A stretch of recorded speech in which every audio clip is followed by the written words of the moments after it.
Un saluto a tutti da Gid e benvenuti sul canale. Tra le riprese che possiamo effettuare con il nostro drone, le più spettacolari forse e le più utilizzate anche in ambito generale sono le orbite, le riprese circolari. Oggi andremo a vedere un paio di sistemi per poterle realizzare con il nostro drone.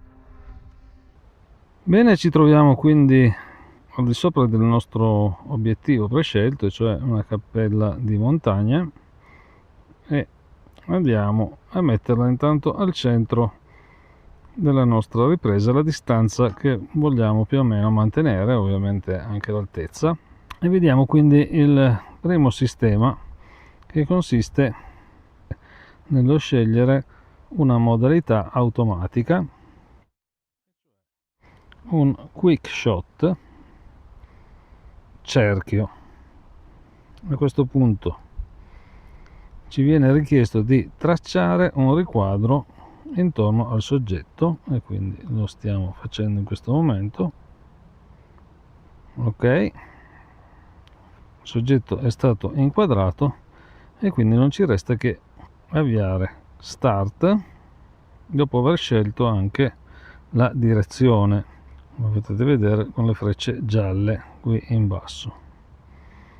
Andiamo a dare il nostro start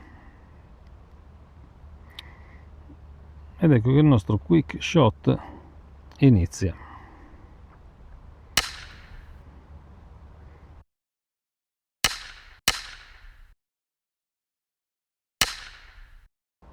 Ok, giro terminato. Ricordiamo una cosa, che nel momento in cui ci posizioniamo sulle modalità quick shot, in automatico viene disabilitata la funzionalità Pro e quindi dovremo andare a ristabilire, se vogliamo ovviamente avere delle situazioni personalizzate. In questo caso a me interessa l'otturatore automatico, mi interessa l'ISO 100, come possiamo vedere. Posso mettere un -3 per quanto riguarda la compensazione dell'esposizione, ma soprattutto mi interesserà andare a scegliere la modalità 4K e quindi una volta impostati questi valori possiamo ritracciare l'oggetto molto bene e dare start.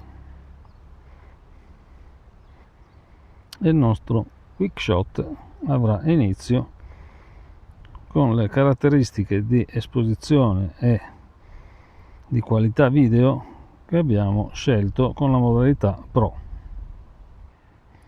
Bene, abbiamo visto quindi un sistema completamente automatico per gestire un'orbita, ma molto più interessante direi è un qualcosa di semi automatico, e quindi andiamo a parlare di point of interest. Come lo troviamo? Allora, abbiamo sempre il nostro soggetto al centro, andiamo a selezionarlo, dopodiché invece che lasciare spotlight che si attiva in automatico, sulla destra troviamo point of interest con una scelta di direzione e di velocità che andiamo a modificare e poi a dare go.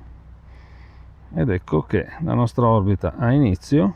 Se non agiamo in nessuna maniera sugli stick, la nostra orbita si completerà in questa maniera dall'inizio alla fine, ma vogliamo divertirci un po' e quindi andiamo ad allontanarci, andiamo ad alzarci leggermente,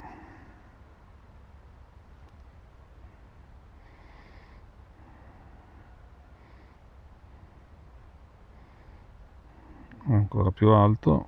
Ora ci riavvicineremo e ci abbasseremo.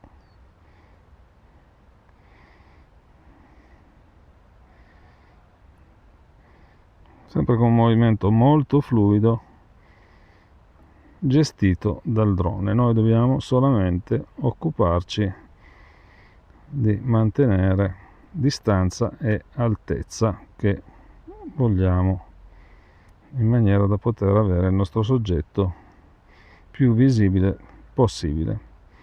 Dopodiché l'orbita continuerà fin quando non andremo a stopparla con il tasto che vediamo qui in basso.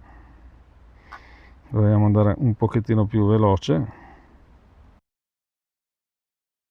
Direi un sistema ancora più completo, più versatile e più creativo per effettuare le nostre orbite intorno ai vari soggetti.